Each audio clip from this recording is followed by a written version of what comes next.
ke live Radar Optometri Alustar dan selamat petang. Ya. Okay, so Hari ni kita live dekat Pantai Johor. Okay. So hari ni kita live-nya Farah dan saya Optometri Watika. Hari ni kita akan bincangkan tentang apa, Farah? Pasal mata juling. Betul ke anak saya ada mata juling? Betul. Antara perkara-perkara yang sering merisaukan ataupun yang berlegar di fikiran mak ayah, setengah mak ayah yang tengok keadaan mata anaknya. Betul. Mak ayah yang alert lah, mak ayah yang aware dengan mata anaknya. Betul. Terus selalunya selalu mata juling ni kita nampak kan, secara fizikalnya. So banyak juga yang datang kat kedai kita macam mana dia tak sure kenapa mata anak dia macam ni. Sebab dia mungkin dalam sebelum ni adik-adik lain tak ada masalah tu kan. So dia nak tahu macam mana mata juling tu. Adakah betul-betul anak dia ada juling. So hari ni kita nak kongsikan lah macam mana mata juling tu dan sebab-sebab kan berlaku yang mata juling dan tanda-tanda gejala lah orang ada mata juling dan rawatan. Okey. Betul. So perkenalan kita nak terangkan macam mana mata juling yang orang kata nampak mata juling tu kan. Macam mana, Farah? Okay, mata juling ni adalah keadaan di mana kedua-dua belah mata kita tidak selari atau tak sejajar lah. Macam orang mata normal kita akan nampak kalau tengok ke kanan atau tengok ke kiri, dua-dua belah sama. Gerak sama kan? Selari sahaja. Tetapi kalau macam setengah orang kalau dia tengok ke kanan tapi sebelah mata tak ikut ke kanan. Tu maksudnya mungkin mata juling ni juga ada beberapa jenis. Lebih kepada juling kanan, juling kiri, juling atas, ke dalam, keluar, ke atas dengan ke bawah. Betul? Okey. So cik juling ke dalam ni, contohnya kalau kita contohlah macam mata saya, kita nampak straight kan. Nampak betul? Mata hitam kita tu duduk center di tengah. Tapi kalau orang yang ada rabu juling, mungkin sebelah mata dia, mata hitam dia ke dalam. Ke dalam. Maksudnya tak center lah. Yang ni center, yang ke dalam. Macam ni lah kita tengok. So ada contoh gambar. Macam ni. Tapi kalau yang ni dia keluar. Belah kiri dia tu nampak keluar kan. Dia tak center. Yang ni adalah juling, kita kata juling anak mata dia keluar lah. Dia sebenarnya juling ni juga ada beberapa jenis macam Farah cakap tadi. Ada yang mata dia ke dalam ataupun mata keluar macam tadi dalam gambar tadi, ataupun ke atas kan. Mata dia ke atas, hitam tu nampak ke atas. Yang keempat adalah mata mata hitam dia ke bawah. Okey. So tu adalah jenis juling lah. Dan juling ni juga boleh jadi sama ada sebelah mata saja ataupun dua-dua belah mata sekali kan.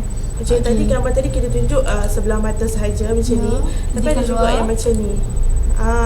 Ni dua-dua mata lah. Masuk ke dalam. Dia kita nampak belah kanan tu pun macam ke atas kan. Macam belah kiri tu kan. Dia ke atas. Lebih kepada ke atas dan ke dalam lah mata ni kan. Ni antara yang ketara lah, juling yang ketara kan. So selalunya kalau orang yang mak ayah datang yang tak sure anak dia ada juling tu, mungkin dia nampak sedikit saja. Ataupun terlalu kadang-kadang tu fokus kan. Sama ada dia fokus tengok dekat ke jauh ke, dia akan nampak secara ketara lah. Okey. So antara penyebab terjadinya juling, so selalunya ada juga disebabkan oleh keturunan kan. Jadi ada family sebelum ni. Betul. Yang ada juling. Dan selain itu disebabkan oleh otot mata. So kita tahu fungsi otot mata ni untuk menggerakkan biji mata kita lah kan. Nak tengok kiri, kanan, atas, bawah, kita menggunakan otot mata. So kalau orang yang ada juling ni mungkin otot mata dia lemah, ataupun kita panggil lumpuh, paralyzed. So kalau contoh kita nak tengok kiri, dia agak lambat ataupun dia tak dapat gerak ke kiri lah mata yang juling tu. Otot dia tak dapat berfungsi untuk membawa mata atau gerakkan mata ke belah kiri. Betul. Otot mata dia masalah lah. Okey, yang seterusnya disebabkan oleh Farah?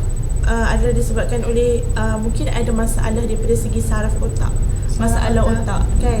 Jadi berkait dengan penyakit kan. Sebab apa? Sebab otak pun main peranan juga untuk memberi signal untuk kita lihat kan, untuk mata kita bergerak apa semua.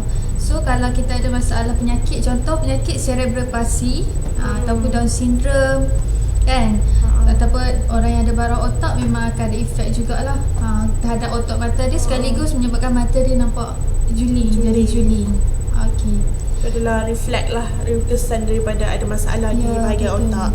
Kalau sebenarnya kalau macam mak ayah yang ada anak-anak Down syndrome atau ada masalah yang berkaitan dengan otak, akan perasan lah mungkin ada perubahan dari segi matanya, mungkin sedikit juling atau macam mana kan.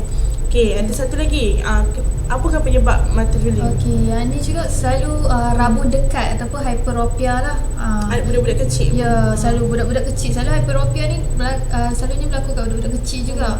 Sebab mata dia pun masih lagi proses pembesaran kan. So hyperopia ni kita tahu dia punya apa? Dia punya bola mata pendek kan. So dia tak membesar lagi, so dia akan ada rabun dekat lah. So rabun dekat tu selalu dia pakai cermin plus power kan. Plus power. So selalunya orang yang juling ni memang akan ada plus power lah. Maksudnya dia ada masalah nak tengok dekat. So sebab tu kalau kita tengok, kalau dia fokus terlalu lama tengok dekat, lama-lama mata dia akan lari. Cerita keluar macam tu. Okey, betul fokus. Betul fokus. Masalah untuk dia fokus tu masalah sikit lah. Sebab dia ada rabun dekat sama. Okey, betul. Okey. So, seterusnya kita pergi kepada tanda-tanda macam mana kita nak dapat detect seseorang tu ataupun anak kita tu ada mata juling. Okey, yang pertama iaitu kita kena tengok yang paling utama lah kan. Tadi kita cakap tadi, kita nampak mata dia tak selari. Macam tadi kan. Maksudnya tak center, mata hitam dia. Maksudnya kalau dia tengok macam biasa pun kita nampak sebelah masuk ke dalam kan. Sebelah sama ada masuk ke dalam ataupun keluar, ataupun ke atas ataupun di bawah, ke bawah.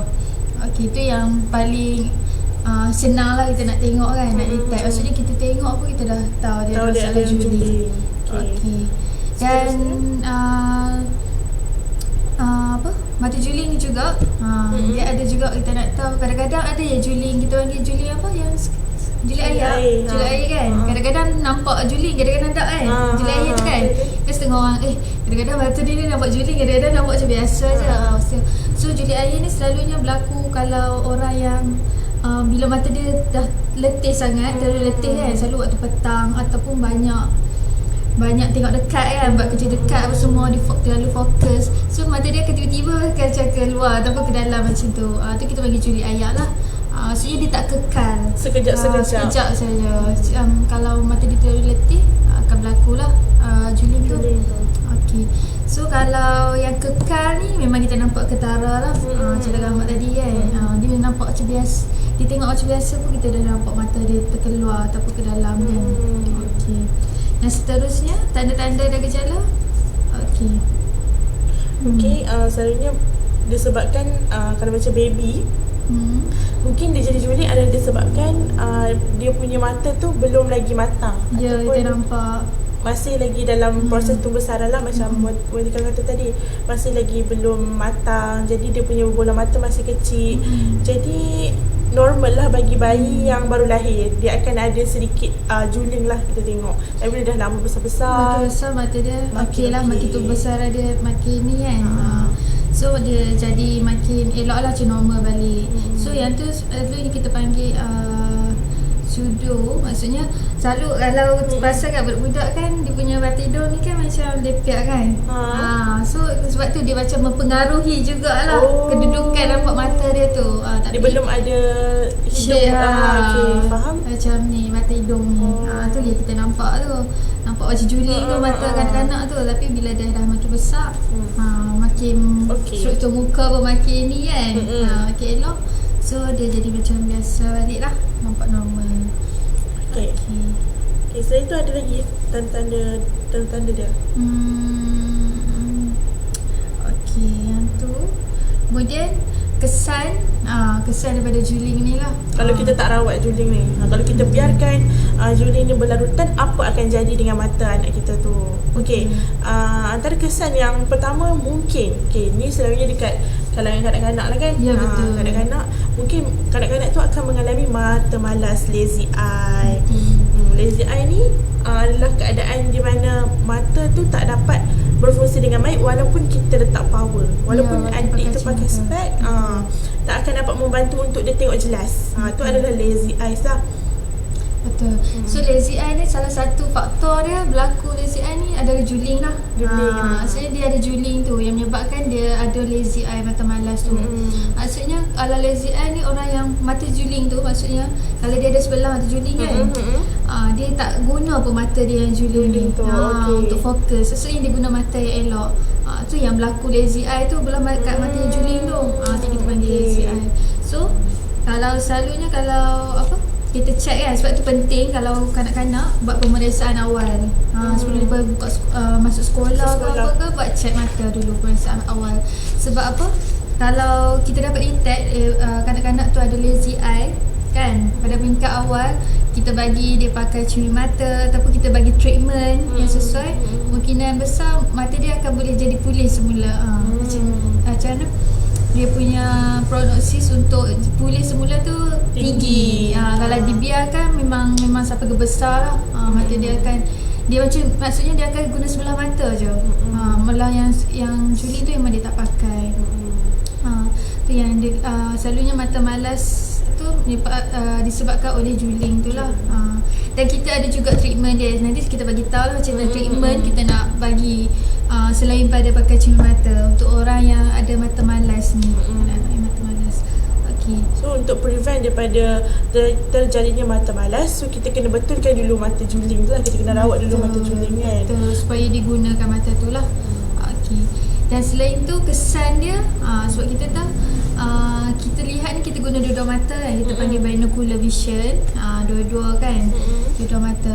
So kalau orang yang ada juling ni, maksudnya mata dia tak selari. Maksudnya dia akan fokus satu mata saja kan selalunya. So yang ni akan bagi kesan, ni akan bagi kesan kat dia untuk dia apa kita panggil penglihatan 3 dimensi, yang mana penglihatan binocular tu penting untuk kita nak membezakan, menganggar jarak ataupun nak ketinggian, menganggarkan kedalaman atau ketinggian. Contoh dia macam kita bawa kereta kan. Kita bawa kereta kan, kita nak jaga jarak dengan kereta depan kan. Tu penting juga. Sebab tu kita perlukan binocular vision tu untuk kita boleh anggarkan jarak. Contoh kalau kita guna sebelah mata je kan, mata kita binocular vision kita masalah, so kita susah nak anggarkan jarak. Kita dekat ke dengan kereta tu, jauh ke, so susah kat kita.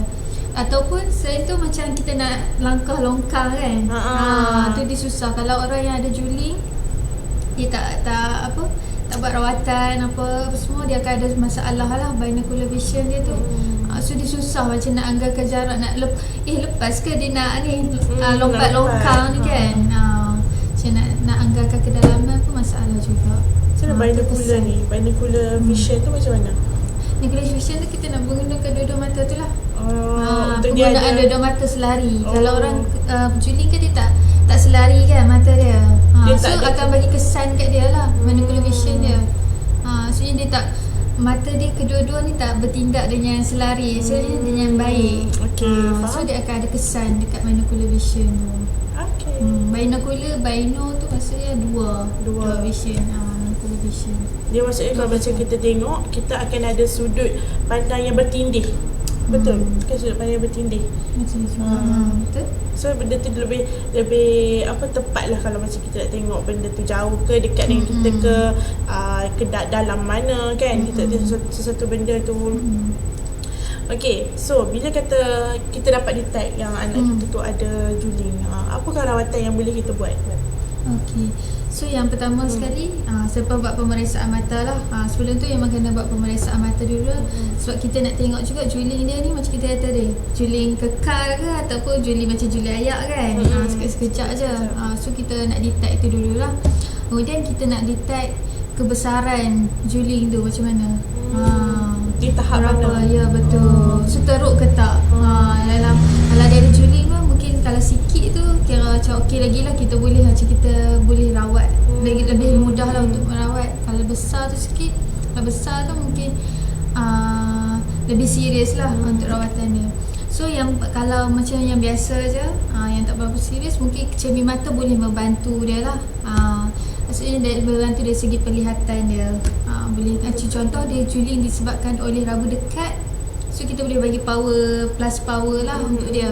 Membantu dia juga untuk nampak jelas dan kurangkan risiko daripada juling tu jadi makin besar. Okey. Dan seterusnya kalau kanak-kanak yang disebabkan mata malas, disebabkan juling, kita boleh bagi yang first kali memang kita akan bagi cermin mata lah untuk bantu penglihatan dia. Yang kedua kita boleh bagi treatment. Treatment ni sebab apa? Sebab tadi saya cakap kalau orang yang juling kan, lazy eye, dia tak akan guna mata, selalunya dia akan ignore mata yang juling dia akan guna mata yang elok. So mata ni tak kita kata tak aktif lah. Tak bekerja. Ya, tak bekerja. So kita nak bantu dia sebelum supaya dia tengok dua-dua mata. So kita akan bagi treatment ni, contohlah eye patch. Selalu kita bagi treatment. Dia macam ni. Ya, dia macam tu. So selalu kita bagi treatment, kita bagi cermin yang ada power, Kemudian eye patch ni kita akan tutup mata yang elok tu. Mata yang dia guna tu kan, mata yang elok, supaya digunakan mata yang juling tu. Paksa mata juling untuk bekerja lah. So kita bagi tempoh lah, tengok dalam masa sejam ke 2 jam ke, tengok progression dia. Sambil dia buat kerja dekat macam tu lah. Dia suruh pakai supaya kita nak mata ni aktif semula. Tu rawatan dia lah, supaya dia menggunakan dua-dua mata. Okey. Tu kalau yang untuk budak-budak kan yang ada mata malas disebabkan dia juling. Yang kalau yang makin serius macam mana Farah? Kalau kes serius ni kita kena buat pembedahan lah, betul? Ya. Pembedahan. Yang ni kita kena refer kepada hospital lah. Tapi kalau macam yang ni dia adalah pembedahan, lebih kepada pembedahan kosmetik, betul tak? Betul. Ataupun kalau macam yang dah serius, macam mana dia nampak pun dah nampak dua, double vision apa semua kan. Penglihatan dia. So ataupun kita nampak memang macam ketara sangat kan macam tadi kan. So boleh buat pembedahan lah. Pembedahan di otot mata. Okey, maksudnya kalau yang tu dia mungkin akan memperbetulkan lah dari segi kosmetik, orang tak akan nampak dia ada juling. Tapi kadang-kadang depends on mata tu jugalah. Ada mata yang dia boleh nampak terus after dah okey lah penglihatan dia selepas buat surgery. Tapi ada yang mungkin penglihatan dia tak boleh membantu, tapi hanya membantu dari segi kosmetik sahaja. Betul. So supaya kadang-kadang selalu kosmetik ni bukannya orang sesaja nak buat, tapi mungkin dia bekerja kan, profession dia memerlukan berjumpa ramai orang, confident level kan. Betul. So tak ada masalah pun. Okey, nak buat tu. Okey, yang last kali kita untuk orang yang contohlah dia ada juling dan dia nampak dua kan, double vision. So kita boleh bagi prism glasses lah. Prism glasses. So yang tu selalu kena buat pemeriksaan mata dululah. Kita kira berapa yang prism yang sesuai lah, yang kelihatan dia. Okey. So nanti kalau tengok kan, ada juga kadang-kadang keadaan mata kita tengok kan, biasa je keadaan mata dia tak juling pun, tapi dia asyik langgar barang, dia asyik terlanggar dinding. Macam dia tak nampak ke? Tapi kita tengok keadaan mata dia okey. So kalau macam tu pun kita kena tengok, kita kena buat pemeriksaan mata dia. Adakah mata dia okey ke tak okey? Memanglah kita nampak tak juling. Tapi kalau asyik-asyik langgar, asyik-asyik tak terjatuh kan, lari nak terjatuh, mungkin satu sebab dia penglihatan dia mungkin ada sedikit lah berkaitan dengan juling, cuma dia tak nampak juling. Sebab macam saya terangkan tadi, binocular vision dia masalah. Untuk dia tengok dua-dua belah mata tu masalah sikit. Okey. So lepas ni kita ada video tentang surgery betul? Surgery pasal so yang ni kita untuk orang yang juling lah. Dia nak tengok surgery macam mana dia buat kan. Betul. Okey. So kita akan kongsikan. Okey, mungkin kalau ada apa-apa pertanyaan berkaitan dengan juling atau nak datang untuk terus buat pemeriksaan kod lah binocular vision So boleh datang terus ke Rauda ataupun buat appointment dengan kita. Call dulu pun boleh. Sebab ambil masa juga kalau untuk yang nak buat appointment, check untuk juling ataupun otot-otot ni, ambil masa dalam sejam jugalah. So kita buat appointment sebab kita tak nak bertindih kan dengan customer lain. So ada number dekat komen. Boleh? Dekat nanti boleh DM boleh kan? Boleh DM boleh dekat DM Facebook. dekat Facebook pun boleh untuk buat appointment. Ataupun nanti para share kan, masuk dekat komen untuk nak buat appointment lah. Okay. Sebab sekarang pun dalam tempoh PKP kita ada terhad kan customer, dalam 3-4 orang je boleh masuk. So dalam satu masa lah. Dalam satu masa. So kalau nak buat, contoh kalau kanak-kanak nak buat appointment yang kita nak cek otot mata apa semua tu, better kita selalu buat pagi lah. So mata dia masih fresh. Kalau petang ni dah letih dah. So susah lah kita nak dapat yang accurate. Okay. So itu kalau siapa yang selalu dah pernah pakai iPatch kan, yang tadi kan, siapa yang nak iPatch ni pun boleh dapatkan kat Shopee. Ada kat Shopee dah. Belum. Ataupun boleh contact kita lah. Kita akan boleh juga, kita akan post terus pun boleh. Ya, betul. Sebab dia just macam kain, just masukkan saja. Kan? Just kain dia ada lubang lah, kita just masukkan. Okay, cuba kalau buat masukkan tengok. Tak nak nampak. Okay, itu macam ni. Kita masukkan. Macam lah. Ni kalau kanak-kanak yang pernah duk buat treatment ni, dia tahulah pakai yang ni. Betul. Ni untuk eye patch. Ataupun siapa nak buat rawatan untuk cek mata biasa pun boleh juga. Okey, ada apa lagi ke? Sekarang kita dekat Raudah dah ada ramai juga yang tanyakan bingkai Korean look. Kita dekat Raudah dah masuk bingkai yang macam Korean look. So kalau siapa-siapa yang berminat macam ni, lebih kurang macam ni lah. So siapa-siapa yang saya nak pakai yang macam Korean look, so boleh in juga. trend sekarang lah. Ramai orang cari kan. Betul, ramai sangat cari in trend. Okay, so kita dah ada masukkan dah. Sebelum ni pun ramai orang yang tanya kan. So sekarang kita dah ada stok. Apa nanti Farah akan masukkan dekat bahagian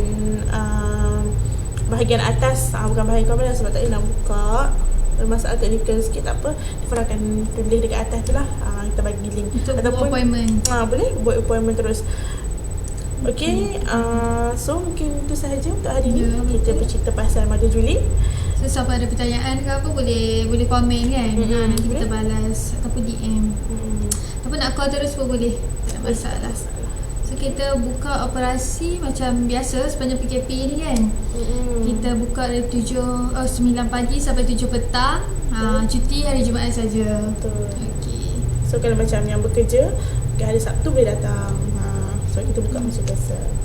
Okay, itu sahaja untuk petang ni daripada kami berdua. Bye. Assalamualaikum.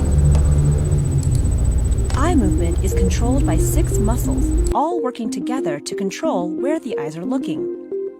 Some muscles pull the eyes up or down, some pull to the left or right, and some work to rotate the eyes when the head is not straight. When the eye muscles are working correctly, the eyes move together to focus on the same spot. However, if there is a problem with an eye muscle, both eyes may not move together and can end up crossing or drifting apart. This is called strabismus. When both eyes are working correctly and pointing in the same direction, each eye sends a signal to the brain, and the images from both eyes are combined to make one 3-dimensional view. If the eyes are pointing in different directions due to strabismus, each eye will detect a different image, and the brain may have trouble fusing those 2 different images into one 3-dimensional view. When a child has strabismus, the brain sometimes learns to ignore the image from the misaligned eye. If this is allowed to continue, the child may never develop good depth perception and may lose sight permanently in the misaligned eye. Older patients that develop strabismus may experience double vision. Treatment options depend on the type and severity of the strabismus. For some patients, a non-surgical treatment is the best option. Sometimes the misaligned eye can be treated with prescription eyeglasses. In some patients, the eye doctor may recommend patching one of the eyes in order to force the child to use their weaker eye. Sometimes your physician can monitor both eyes as the child grows to see if they outgrow their strabismus. For many patients, surgery is necessary to adjust the eye muscles and straighten the eyes. Your physician will help determine the best option for you. Before surgery, your child will be put to sleep with general anesthesia, so they will not feel any pain during the procedure. To begin the surgery, the eye is gently held open and rotated inside the eye socket. To access the eye muscles, a small opening is made in a transparent layer of tissue called the conjunctiva. If the muscle is pulling too tightly on the eye, then the muscle attachment is moved and reattached to the eye in a different position. To strengthen a weak muscle, a section is removed and then reattached to the eye so it will pull tighter. It is common to have more than one muscle adjusted on one eye, and in many cases, both eyes will need surgery in order for them to move together. At Children's Hospital Colorado, most strabismus surgeries are completed in 1 to 2 hours, but plan on spending the whole day at the hospital.